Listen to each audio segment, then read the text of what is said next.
The term value pricing is to really saying I'm creating value with my service offering. And how do I price that? For a newly established business whose founder is so probably obviously very talented and artistic and all those good things put together, the bottom line is resource from a monetary point of view, because this process can be quite expensive and it takes a very long time. The term value pricing is to really saying I'm creating value with my service offering. And how do I price that?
The term value pricing is to really saying I'm creating value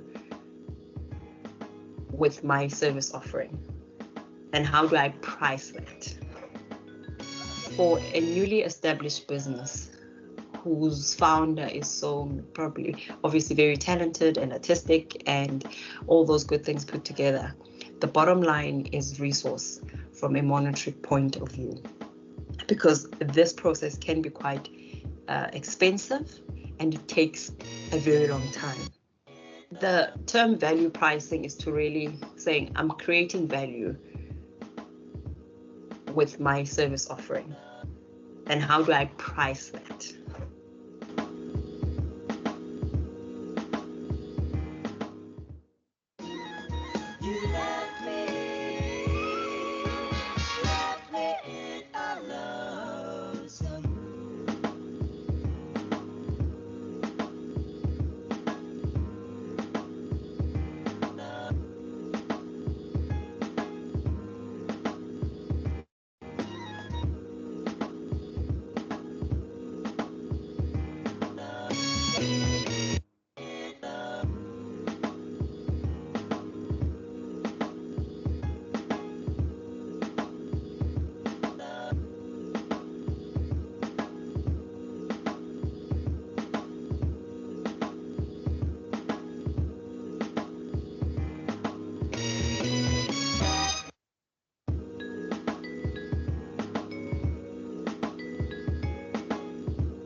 The term value pricing is to really saying I'm creating value with my service offering. And how do I price that?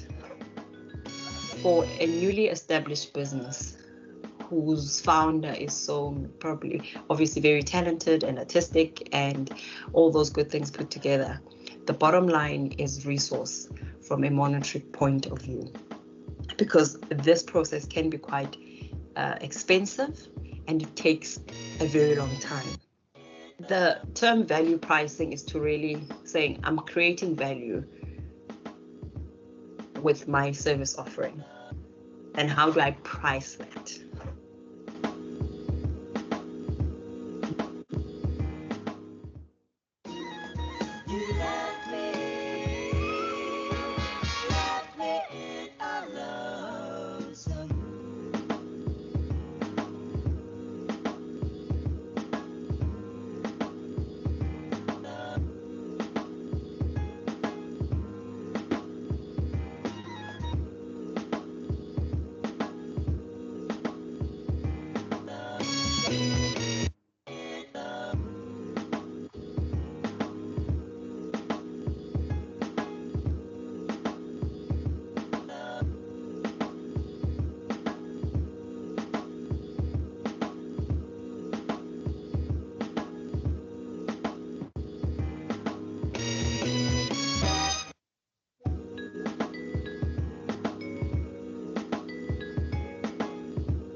The term value pricing is to really saying I'm creating value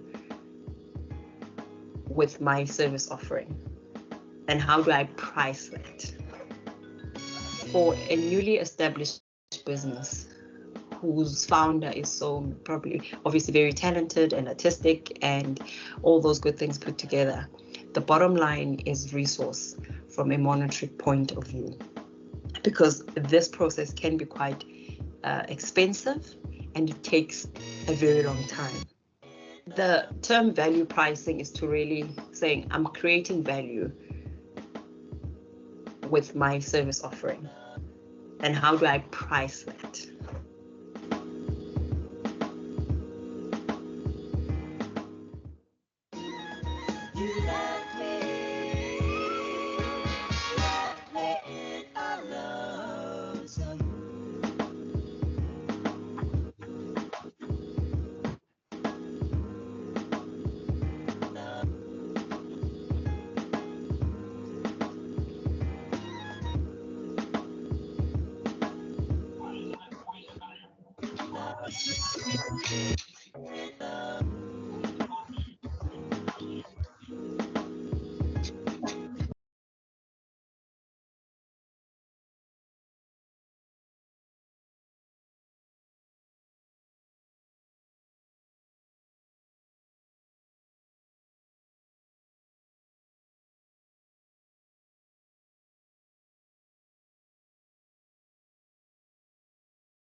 Alrighty, good evening, everyone, and thank you once again for joining us for tonight's session. Thank you for taking the time on a Thursday evening to join us for this very, very important topic that we will be diving into today. So we thought that we would take a different approach to, tackling a marketing topic, and today's topic is on, brand, development and, messaging. And when we thought about who we could bring on to run the session for us, it was a no-brainer for us that we would, bring Nkhabiseng Mutau to run the session for us, a thought leader in the field, an expert, and an entrepreneur in her own right as well. So a bit more about Nkhabiseng Mutau, having worked on local and global campaigns for some of the world's most loved brands at the helm of Africa's top multinational agencies. Nkhabi co-founded Think Creative Africa, where she is currently the Chief Creative Officer. Think Creative is a through-the-line creative agency that combines truly African creativity and data-led insights to generate ideas that solve business problems and impact society. With over a decade of experience in the communications industry, Nkhabi has collected many creative accolades, including a Gold Pendering Award, a Golden Lurie. During her time, so she's worked at Coca-Cola, and during her time handling the Coca-Cola account, she created one of the only campaigns that have come out of Africa and have been adopted by over 95 countries around the world. But I'll let her tell us a bit more about, what that campaign was about as well. But yeah, she's also worked with, companies such as Vodacom, Engine, and DSTV. So I know that's a bit of a mouthful, but I'll leave it up to Javi to just unpack a bit more about her background. Javi, I hope I didn't leave anything out. But thank you for always, hitting the call. Whenever we call, you always answer. And we really do appreciate you taking the time to come speak to our entrepreneurs, about this very, very important topic, about, how do you deliver your messaging to your target audience, and ensure that it lands as well. So thank you once again. Before I hand over to you, just a few ground rules or housekeeping rules. I'd like to request that we all please keep our mics muted as Nkgabi goes through her presentation. And I see that there's some people that have their video cameras on. If that's what you prefer, that's fine. But I'd like that we keep our cameras off just for connectivity purposes. If you have questions as Nkgabi goes through her presentation, please feel free to raise your hand and type your questions or comments in the chat. Myself and my team will facilitate and monitor that process. Otherwise, Nkgabi, over to you. And thank you once again for agreeing to do this for us. Thank you so much, Tim Kulu, for such a generous introduction. I'm very excited to be spending my evening with entrepreneurs. I hope we'll energize each other because, as we know, business does require that. So welcome, everyone. I hope that the session will be practical and that you'll get the knowledge that you can very readily apply. So I've broken it up in such a way that you can learn a key point and then as well tap into a tool or a tip that can make it more accessible. Because as an expert of the field, I don't want to make it so that it only applies to people who operate in branding and marketing, but also people who are growing their own businesses and therefore their own brands. So if you're happy, I can start right away. Happy, you can go ahead, Nkgabi. Cool. So can everybody see this? Yes, I can see it from my side. Can I just see thumbs up from the crowd? Okay, I see thumbs up. Awesome.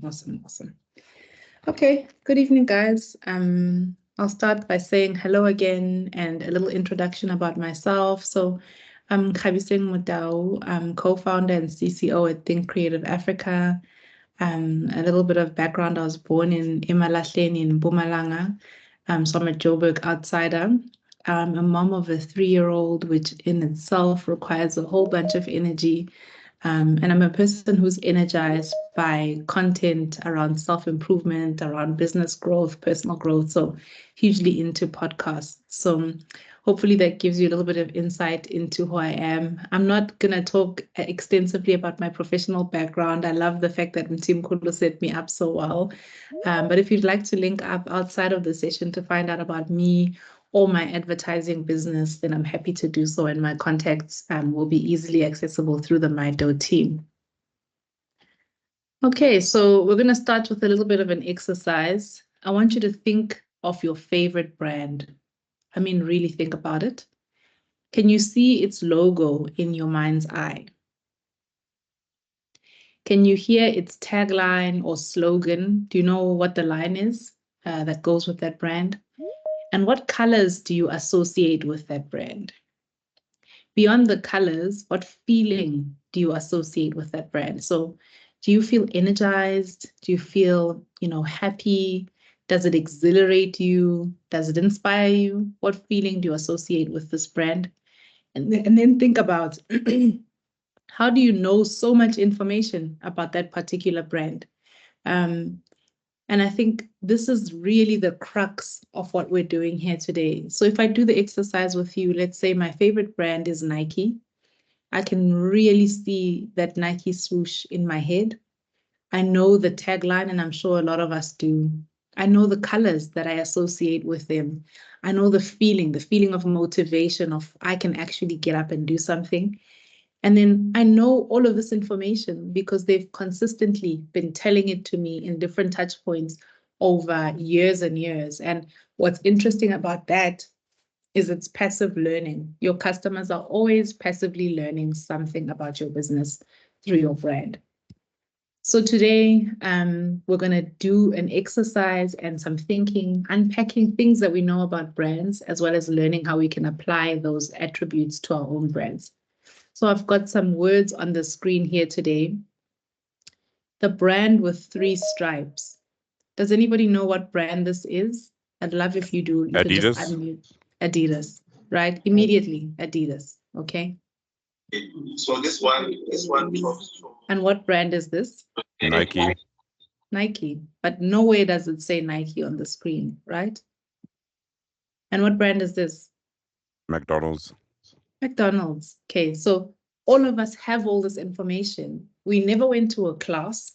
We've never been taught the specifics around the brands, except we are passively learning something every time we interact with a brand. And in today's discussion, I hope that you'll learn key attributes to build this kind of information and education for your customer through your brand identity development and messaging. And so I want to give you 10 points for building your brand and with tools and tips to get you there.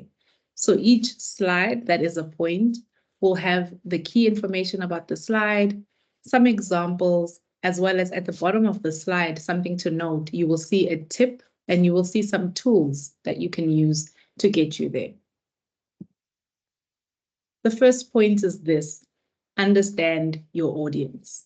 Okay, research and define your target audience. You will have had to do this for your business anyway, but understand their needs, their preferences, their pain points, and it'll guide you in branding efforts to ensure your message resonates with the right people. Now, here's an example for us to look at. There's a nighttime skincare for babies and nighttime skincare for women like myself. This brand has to think about, no matter what the goop is that we're going to put in the pack, however beautifully formulated it is, we've got to communicate it in such a way that the audience knows it's right for them.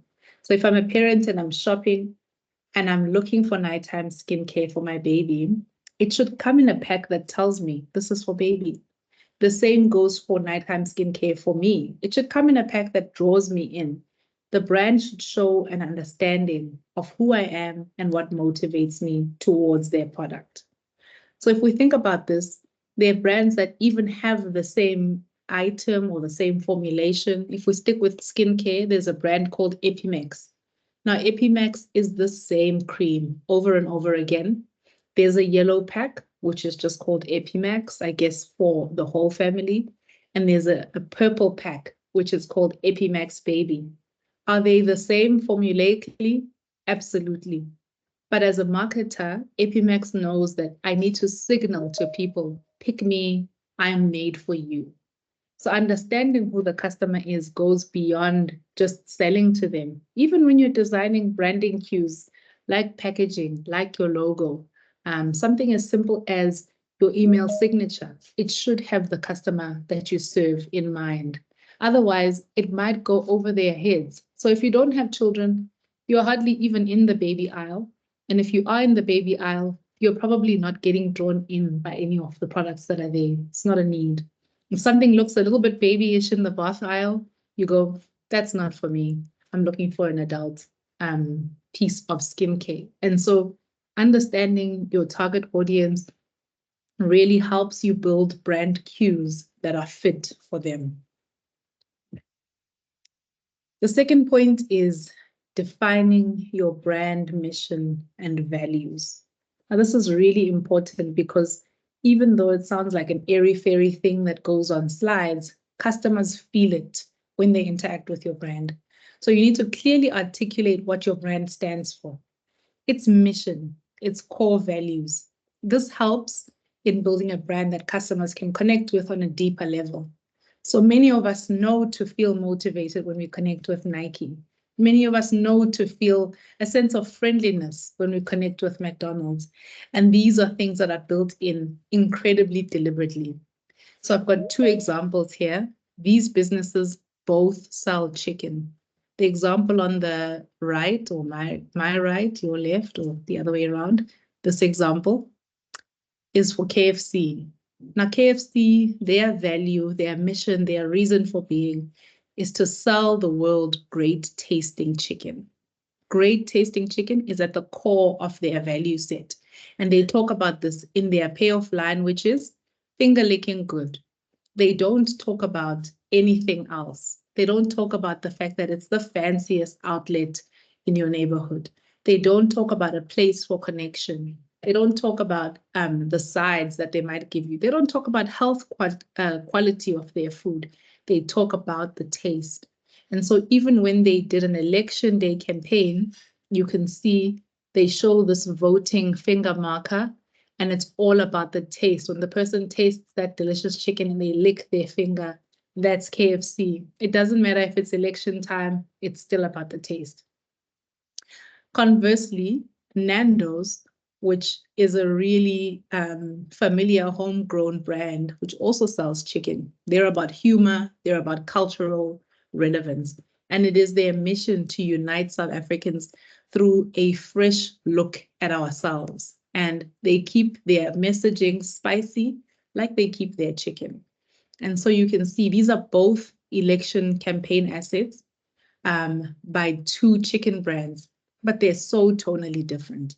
And there's no way that you would ever confuse a KFC commercial or KFC piece of branding for a Nando's one. That's important. Even if you are selling the exact same thing, if we are two vendors sitting outside Para Taxi Rank, we're selling our vegetables. What is it about my vegetables, my approach, that is different from the person sitting next to me, even though we have the same vegetables, even from the same farm supplier? And so understanding your brand's mission and values, and this as an entrepreneur can be your personal mission and values, really helps customers to have a particular feeling when they interact with you. The third key point, crafting a compelling, unique selling point. This is really, really important. Now, I'll unpack a few ideas around unique selling point because I think it's one of the ways that a brand can be stronger than the logo. So here we want to identify what sets your business apart from consumers. It does not have to be your product or service. There are so many companies out there that have the same products, the same services, but they're wildly different from one another. Apple is wildly different from Dell. They sell computers. Okay, Fenty is very different from Estee Lauder, and they sell makeup and cosmetics. So your USP should highlight a unique benefit or feature that addresses a specific need or problem that your target audience has. And so even if I were to start a makeup brand today, cluttered as the market is, I could battle it out to find a unique selling point that sets me apart from the rest. Friendliness. I could make friendliness my entire brand and my unique selling point. And so when you go to buy my makeup, the staff is incredibly friendly, personable. When we deliver to your home, the way we talk to you in our collateral, thank you so much for shopping with us. This is what this means. When you call us for a problem, you feel like you've just called a girlfriend. And that unique selling point could set me apart from my competitors in the makeup space and make my brand strong. So I want to emphasize that it's not just at the product level. It can really be at the business level, at the brand level, or even at the founder level. The founder level is very, very powerful as a unique selling point because founders can often influence a brand very powerfully. It just has to be an intentional decision that that is our unique selling point. Our founder is a game changer. Our founder is Rihanna, and so on.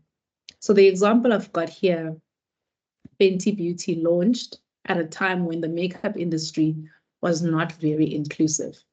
Now, are they launching makeup that is better than Estee Lauder, than Chanel, than Clinique? Probably not. But are they more inclusive?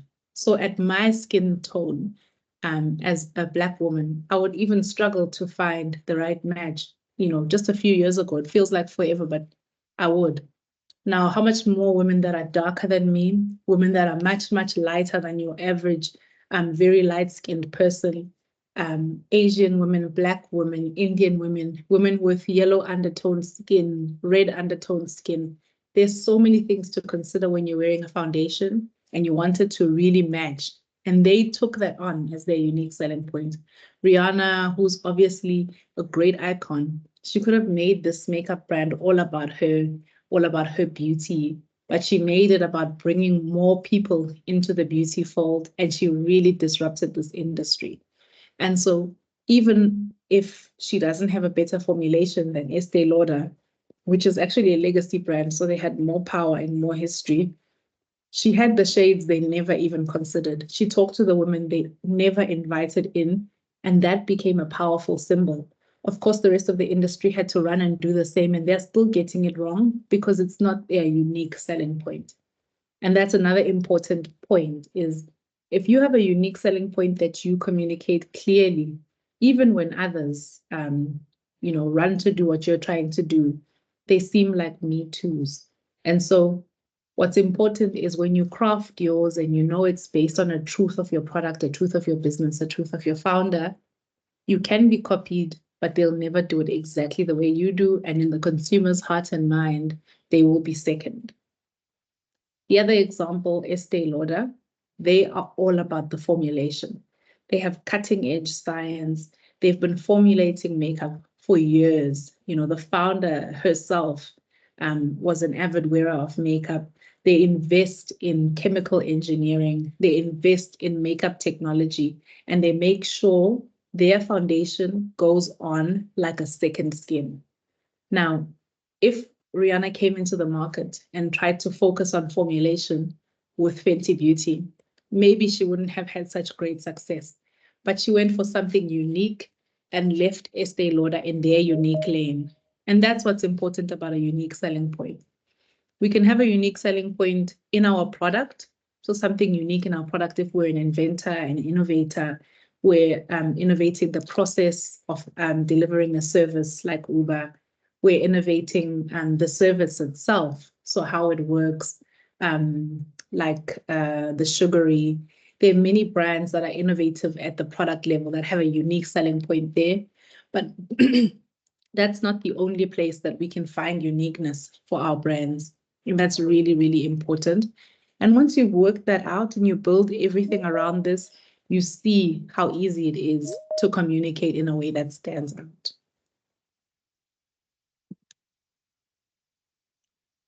Okay, the fourth key point, develop a strong brand story. So off of your unique selling point, you've got to go out there and tell your story in a compelling way. Create a narrative around your brand that conveys this mission and those values that we developed, that showcases the unique selling point in an interesting way. A compelling story, as I say here on the slide, can humanize your brand and make it more relatable. So yes, Nike, my favorite brand, they make shoes, they make tracksuits, they make t-shirts, but ultimately they create motivation for everyday athletes. Everyday athletes means if you can walk, you're an athlete. If you can roll, you're an athlete. That sentiment of democratizing athleticism and movement was really kicked off by them. And so, yes, they can tell you about the technology. I mean, they were the first brand to use air in their sneakers in the Nike Air model. And they did a lot of innovation around getting the air in there and showcasing through design that they had done so. But they don't really focus on technology. They focus on motivating you so you can lace up your shoes and get out there for a walk, get out there for a run, pop a squat, whatever it is.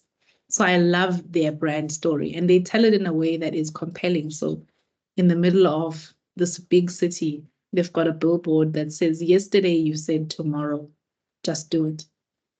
And how many of us have been on our way home dreading the fact that I said I was going to exercise in the evening or in the morning when I'm like, it's a little bit too cold, like this morning, I can't get out there. If I see their communication, I feel motivated and I'm propelled towards movement. That's what they care about. And this is the story they tell. And not only do they tell it in a way that motivates, the athletes that they actually work with in a professional sense tell the same story. So instead of going for someone like Tom Brady, for example, who at one point is like a clean-cut, top of his game athlete in the NFL in America, they would rather go for Colin Kaepernick, who stands for something. That is a form of just doing it. And really risk sometimes their stock prices, risk backlash, but to stand for something pays off. So in that instance where they supported Kaepernick, they told a really compelling story and people backed it. So some people were angry, but many people went out and bought a pair of Nikes. And that's really what it is. Crafting your brand story and making sure that it humanizes your identity. Many of us as South Africans know Oma Rusks, and Oma Rusks are popular this time of the year. This is a business funded by the IDC many years ago. But the compelling thing about it is none of us know the particular Oma they are talking about, but we kind of have a sense that these rusks were made with love. When you think of a grandma, you think of love, you think of care, you think of wisdom, experience, especially baking. That's a story, They didn't call them, for example, really great rusks or well-made rusks. They called them Oma Rusks. And if you double click on that name Oma, for many people in their hearts, it means something deeper and something positive in the space of rusks. So crafting and defining your brand story is really important. And as founders, we often have the story, but we don't think it has anything to do with the brand. A lot of the time it can help. And so if you are somebody who started your business because you saw youth unemployment in your neighborhood and you thought, what could I do to get my peers off of the streets? That could form part of your brand story. If you're a person who grew up in a family where no matter what happens, you will meet once a month and you will bake, that could be your brand story, because that is like generations of bakers coming together and forming family bonds over baking. So your brand story can be a personal story that finds its way into your company story. And yes, whenever I talk about this, people go, well, what if I sell accounting services? Of course, you can have a compelling brand story around accounting services too.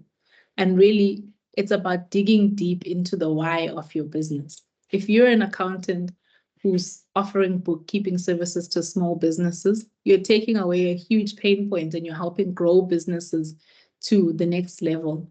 And so maybe your brand story is around championing entrepreneurship, backing the entrepreneur. There's so many things that we can tap into when we're looking into our brand story.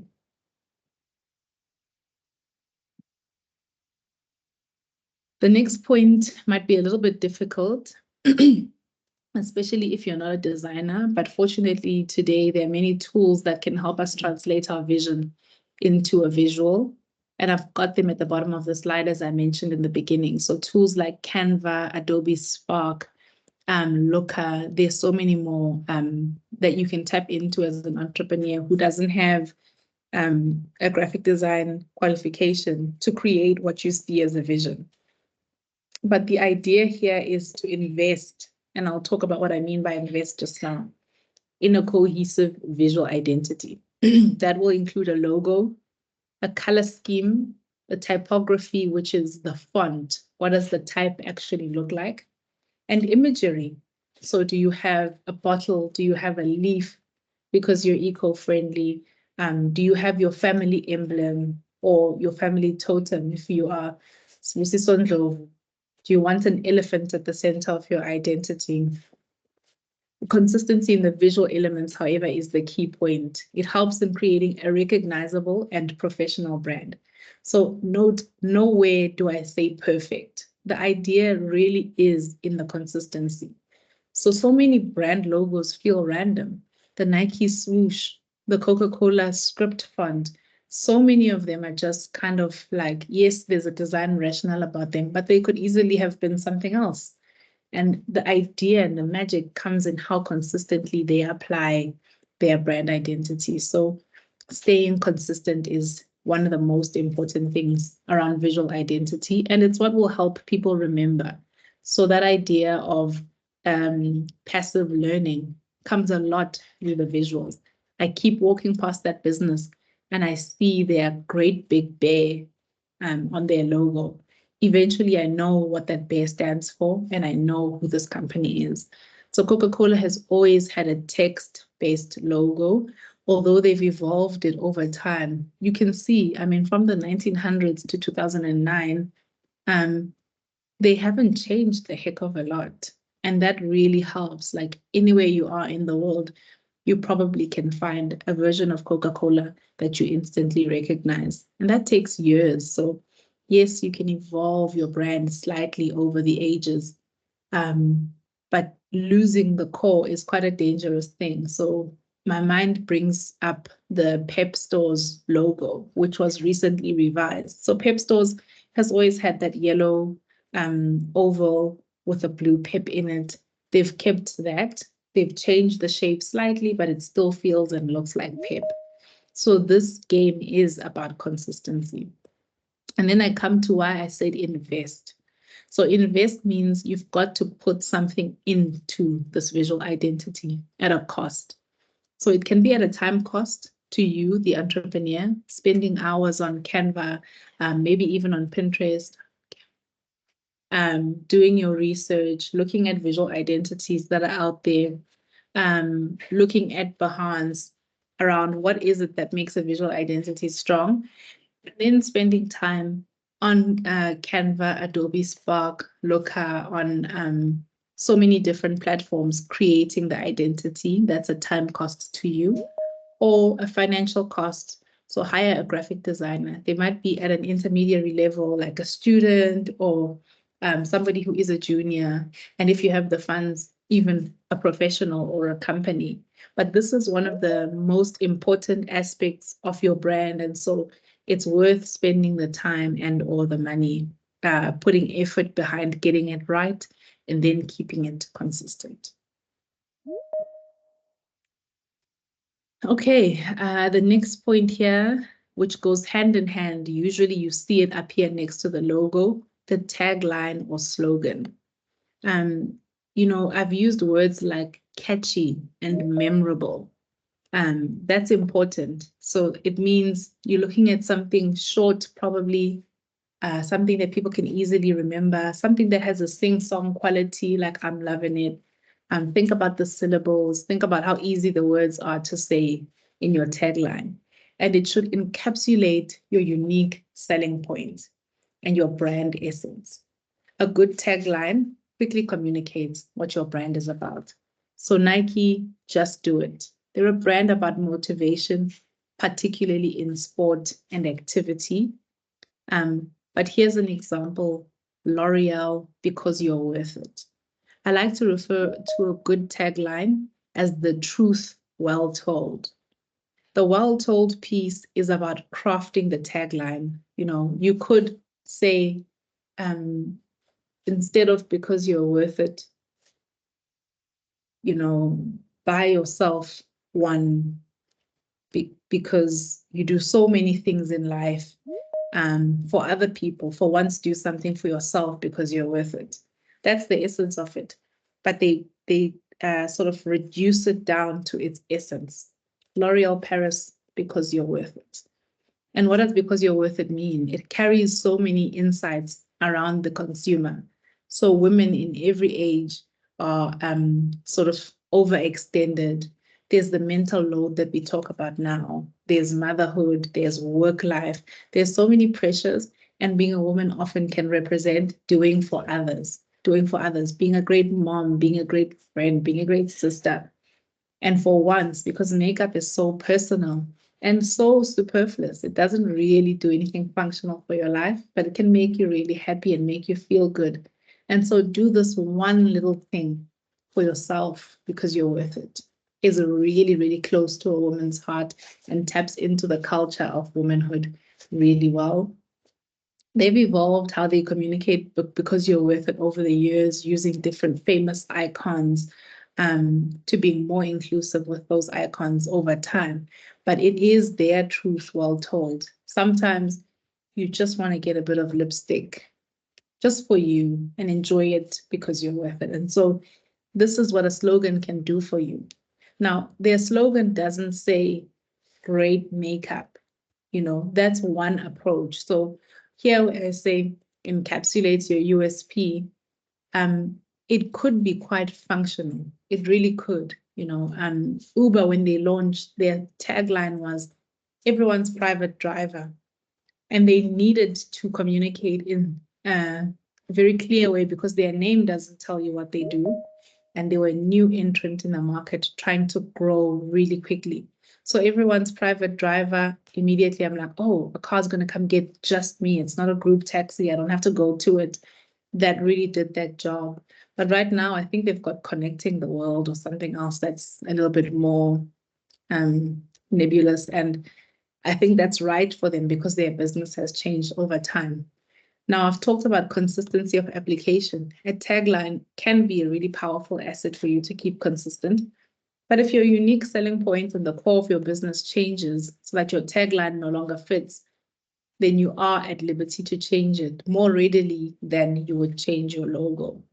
And so it has to be a brand truth. When it's no longer true, you probably have to move on from it. Okay, so an interesting piece of brand architecture or interesting piece of brand building that can be used to communicate either the feeling, the essence of your brand, or the function of your brand. If your name is Purple Unicorns, but you're actually an accounting firm, you probably want to put that in your tagline. Okay. The next key point, establish a brand voice and tone. So we often don't think of brands as bodies that have a tone, but they really, really are. So the personality and tone of your brand is so key to your communication. So is your tone formal? Do you think it's friendly? Do you think it's authoritative? You know, there's so many brands that I can think of that fall in these different spaces. So a brand that's formal, it's probably Dell Computers. A brand that's friendly, Coca-Cola. A brand that's authoritative, Audi. A brand that's playful, Skittles. You know, you've got to have a brand tone that makes people feel a certain feeling. Give them a sense of how they should act when they're around you as a brand, as a business. And keeping this consistent over time, it allows you to build a connection with customers and allows them to start preempting what you're going to say before you even say it. So the examples that I have here, Coca-Cola, approachable and friendly. They've had straplines like open happiness. They've had Coca-Cola enjoy. You know, it's all about relatability, like that sweet moment that taps into their sweet drink that makes you just feel good. Conversely, Nando's, again, feisty, really feisty and funny. They take the spice from their literal product, the meat, and they put it in their brand and communication. So they talk about firing things up. So we often see Nando's commenting on the political standing of the country, on certain individuals in the limelight, and they've done this successfully over time. So really sticking with the tone that you establish allows people to know what to expect from you. I mean, people even make up Nando's ads on their own. You know? Sometimes something happens and they think of something really funny and they put it together in this Nando's font and put it on social media. And Nando's will get called out for something they did not even say. So I suppose that's the power of a strong brand and a strong tone specifically. And then consistency, I mean, I kind of sound like a broken record at this point around it. That really is what branding is. It's offering people passive learning through consistency over time. Eventually, they know exactly who you are. When you switch on Netflix, you know the sound that's going to go off. Gagang. You expect it in your head. You play it before it goes off. And so maintain consistency in your brand across all platforms. That's very important. The website, the social media, your packaging materials, your email signatures, marketing, customer service, the t-shirts you may print. It reinforces your brand identity and makes it easier for customers to recognize and trust your brand. So a way that, for example, F&B is marketing for anti-scams, they say, look at the logo, look closely at the logo from the scammer.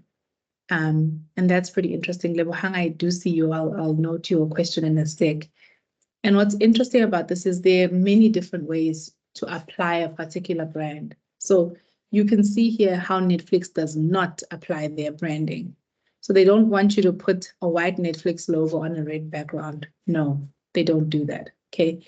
You don't put text above it like welcome to Netflix. You do not change the background colors to colors that are not in their color scheme.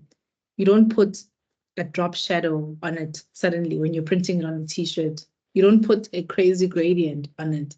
It's always on full bleed black. It's not on a black block. You don't stretch it and you don't invert the colors. So they have a brand guideline that tells people how not to use their branding to protect it from being used inconsistently.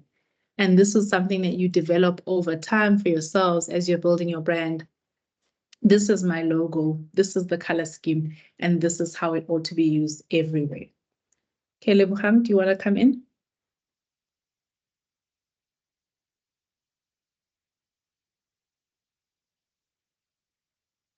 Okay, I'm gonna move. You let me know if you want to say. All right, I think Lebogang, if you don't want to ask the question now, you can type it in the chat and then we'll read it out for you, Nkgabi, but I think you can proceed. Thanks. I do have a Q&A slide at the end. Awesome, thank you. And then as we near the end of my 10 key points, engage your audience. So we started out by saying, get to know who they are, but don't just stop there. You know, once you establish that they're parents who like yoga and almond milk, you've got to engage them, build relationships with your customers through engagement. So respond to feedback. I know it's scary, but responding is so much better than not responding, even if they're not happy with the outcome of your response. Share valuable content. It doesn't all have to be about your brand, your marketing. If you have a brand of children's, nutritional drinks, that's not all you talk about. You just talk about children's nutritional well-being, children's entertainment, things to help mothers and fathers out, because you know what your audience is looking for. Ultimately, engaged customers are more likely to become loyal advocates. And this is what you want. This is the branding you can't pay for. When a customer says, you know what? Have you ever had Coca-Cola? It's delicious. You should really buy it for your family. I'll bring some over for lunch.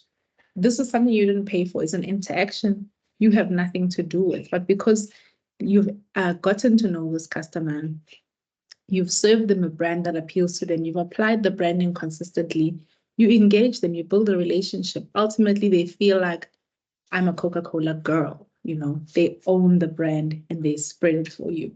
But you don't have to make your customer engagements, even if they're negative, overly serious. So for this one, I thought I'd share a case study from Skittles in America on how they engage their brands post a mistake, their audience post a mistake that they had made.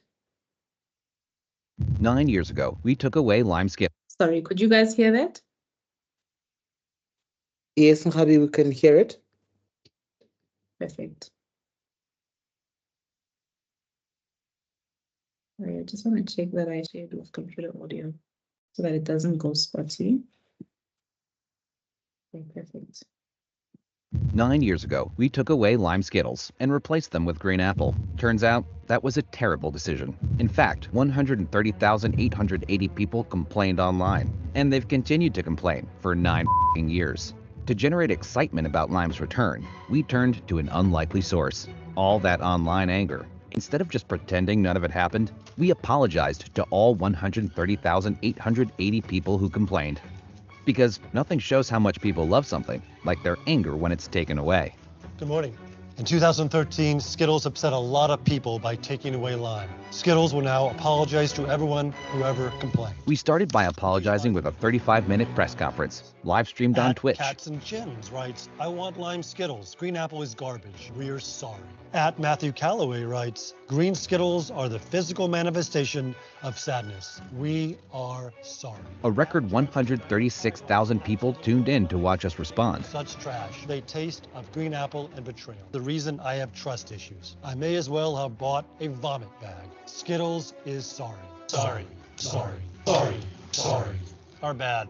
Then we kept on apologizing on Twitter, in Times Square, and with a post apologizing to every single person we'd wronged that took 10 hours and 54 minutes to read. And it wasn't just an empty apology. We compensated everyone with free Skittles, too.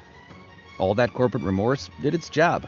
Mark the date I received the public apology. I appreciate you apologizing. Did I spend 44 minutes watching Skittles? Skittles searches spiked by more than 1,000%. Fast Company called it pretty close to a masterpiece. Sales per store grew at more than twice the category. Sale of original packs rose 21%. And dollar sales were up 7.4% for the year, reaching the highest point in the brand's history. Are there any questions? Yeah, I mean, I find this to be really Okay. funny, because, you know, they took like hundreds, thousands of tweets where people were like slamming them as a brand, saying, "Why did you take away the green Skittles?" And they apologized one by one to each person, which is really ingenious, because if you watch the live stream, you would have been laughing so hard at the tweets. I mean, somebody said they taste like green apples and betrayal or something like that. But what does that show them? It shows them that people are invested in their product, in their brand, and they wanted better from them. They did not shy away from the fact that they made a mistake by taking away the green Skittles. They went directly for it. They addressed it, building a relationship with that audience. And then finally, monitor and adapt. So continuously monitoring your brand's performance in the landscape and being open to feedback to adapt your brand strategies to stay relevant and effective. Many brands do this. You don't have to throw the baby out with the bathwater. Of course, every time somebody comments on your social media, "We don't like your logo," but you can evolve certain elements to meet the customer's expectation and make their experience more positive. And so it might be subtle changes over time, but the idea that you hear them, you see the trends, you see their movements, you see what they like, what they dislike, and you add that to your brand, whether it's tweaking the logo slightly, changing the payoff line, maybe to be less offensive. I worked on a campaign for a really popular local brand years ago called Galaxboy. And the payoff line that the client Galaxboy had was smart African retarded. I think that was their thing. And they meant it in a youthful sense. They meant like retarded, like cool, you know. But the public, when we were doing the campaign analytics, kept saying this retarded comment is ableism. You know, it's a big trigger for people who get called retarded, who actually have this mental illness of maybe developmental issues and so on. And so we gave them advice at that place to tweak it slightly to be smart, bold, ambitious. And so that slight evolution allowed the fans to continue loving them, buying the clothing, consuming their content without feeling like they are not being heard. Now, question is, should you change things every time your market pipes up, knowing what your brand truth is? No, it's about studying, assessing, looking at, you know, the data as much as you can. Social media is a great platform to gather data for your brand, especially as an entrepreneur who may be doing everything themselves. But if you want to take it a step further, you can survey your customers. You can look at Google Trends, Google Alert, how people monitor, how people mention you online. You can use lots of different tech inputs. MailChimp will allow you to monitor as well. And so getting that data and reviewing it and not being precious about something that you personally think is funny or something you personally love, being able to evolve with your customer is quite important. Okay. That was my 10 key considerations for brand building and messaging. I'm happy to stop here for Q&A. Thank you. All right. Thank you so much, Nkhabi. I see a hand from Phyllis. So I think, Phyllis, you can kick us off. Hi, good evening. This is hectic, eh? Hectic in a good way. So thank you for the presentation. I just want to ask, I've never heard this, the tone. I'm finding this quite powerful. The brand must have a tone. And I'm just thinking, this example that you mentioned about like an accounting firm and like consultancy companies, can they have a tone outside of just being serious? I'm just thinking, especially if it's a B2B, people expect seriousness from you. Can you vary a tone in that kind of consulting context? Yeah, and I love the question. Thank you for this. I get this question a lot. We do some B2B advertising and marketing for big brands that feel they necessarily need to be serious. But what does serious mean? It's such a catch-all word. And so often we break it down into components. For example, when we work on Vodacom B2B, we give them more specific words. Tech forward. You might find a lot of tech forward kind of communication, thinking, language, thought leaders. We make sure that they are either at the forefront of a conversation, leading it, bringing their customers along. We look at their customer pain points. So Vodacom Business, for example, they are serving everyone from SMEs all the way to large enterprise. So now an SME is a Vodacom Business customer in the sense that they might want connectivity from Vodacom for their business, and then maybe a POS device from Vodacom as well. What do they need? They need the tone to be about simplicity. So uncomplicated language, easily accessible tech, taking away the jargon. So tonally, they are empathetic. So let's say you're sending a B2B email. It's really about starting the email with your statement of empathy. So we know it's difficult doing payments in cash. When you take up our POS system, you bring your customers along into the digital age without overcomplicating your service offering. So buy our quicker POS machine. It's easy to set up. It comes with a SIM card, and we can have you up and running in 2 days. That's simplicity. But large enterprise want to know that they are with an industry leader. And so the tone evolves to communicate leadership. We understand the tech trends that are in the market. We want to bring you along and make your enterprise tech forward. Here are our product stacks in the IoT space for agriculture, for manufacturing, and so on. So it's not only that the whole business needs a tone, but maybe even the silos need a particular tone to respond to the customer needs. So yes, all of those are serious, but ultimately they have nuance. I hope that answers your question, Phyllis. No, very helpful, very helpful. I might just actually consult with you after this. Thank you so much for this. Sure. Tando, hello. Hello, Tando. Hello. So I just want to have a comment more than anything. It's not two. Just saying, really love your work. Really great to see, you doing well. I joined this session because I always believe that I'm going to learn from you, but I'm going to learn from everyone. I think Mido has, created the space, and it's really just so beautiful just to see the work that's been done and the knowledge. Obviously, we know each other from the industry, but obviously I do PR, and it's just really great to just always keep learning from you. And congratulations on your engagement. It's beautiful. Tando, thank you so much. Yeah, Tando is a PR professional. I know that Mido as an ecosystem really promotes kind of like cross comms and helping each other with different services we might not have inside our businesses. So Tando does support small to medium enterprises with PR. She goes larger than that, but I think if you want to have a publicity conversation, maybe you can chat to her directly as well. Mishak. Thank you very much for this wonderful presentation, Kabiseng. What is your view on use of mascots in advertising? And I'll tell you why this kind of a question.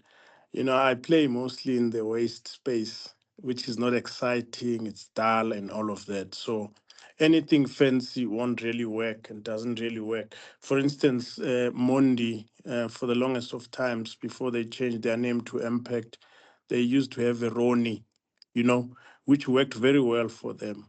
So what is your view on the use of mascots and really pushing the mascots as opposed to just the logos and things like that in a business?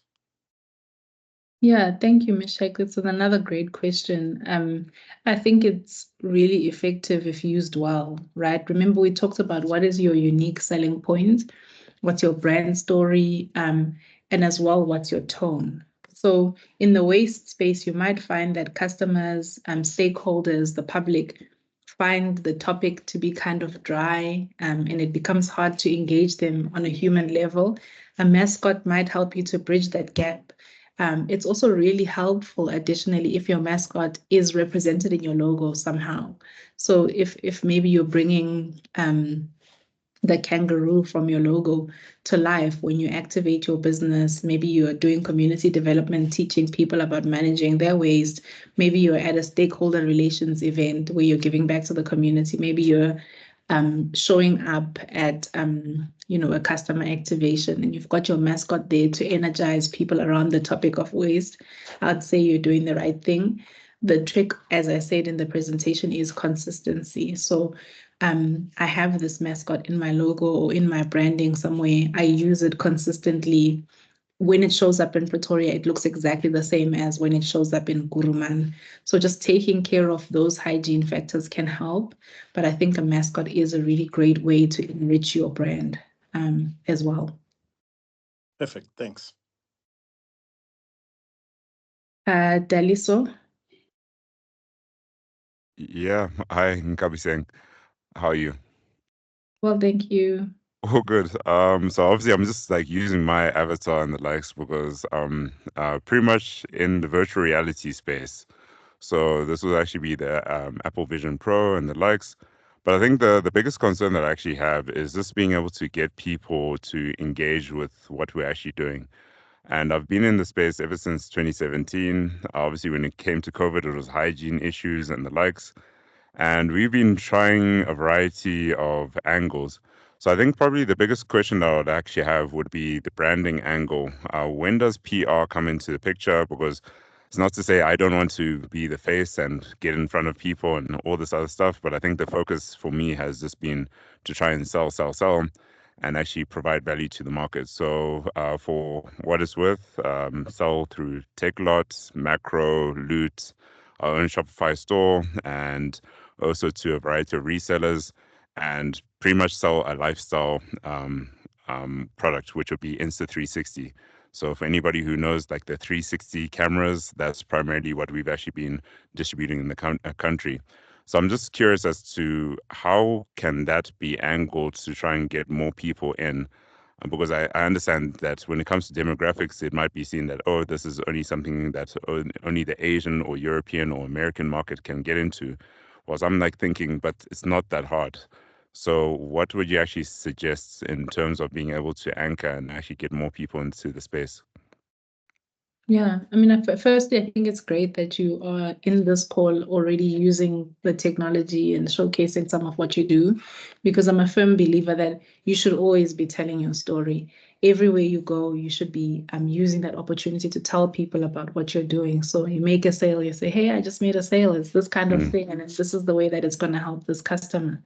And so when you ask me what the role of PR is or when to bring in PR, it's like immediately, right? You already have a story to tell, being an African in a largely Asian and European kind of industry, but it's about making it accessible for the market here. So what is a scenario that a customer would need to purchase your products, and finding those scenarios, designing communication around them and telling those stories is very effective. Also looking for tactical opportunities for when people are talking about that in the first place. And so if there's another spike of hybrid work, you would tap into people writing articles, conversation online, and offer them something from your expertise, tell stories of success when people have used your products.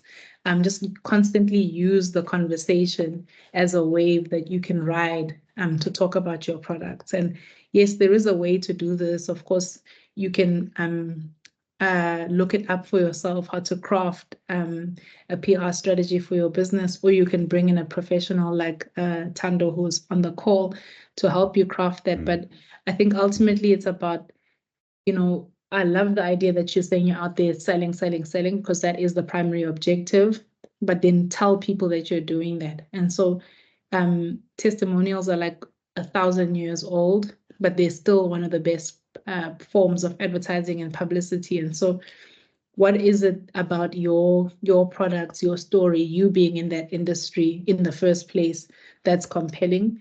There are platforms where you can easily insert your narratives, your Africa Tech Weeks, your conversations on LinkedIn around whatever industrial revolution we may be in the next year or so.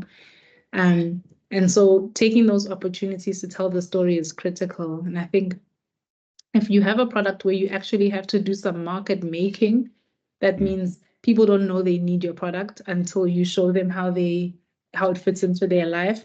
That's actually quite a long sales runway from a marketing perspective. And so you actually have to start immediately saying, what you're actually experiencing in this scenario is a gap for my product. I didn't know I needed, you didn't know you needed it, but let me allow you to test it, to use it, to listen to the story, and you'll see how it fits into your life. So you actually have quite a bit to do, but you probably have first mover advantage, right? Because there are not a lot of people in the space, particularly people of color as well. So yeah, I hope that helps. Yeah, it actually helps. And I think just to the MyDough team, how I got to know about them was just on Cedar Road. They were actually on the street poles and the likes. This is in the Fourways area.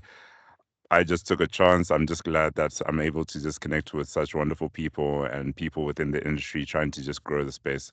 So yeah, thank you so much for the feedback. And I think I'll actually just take it in one approach.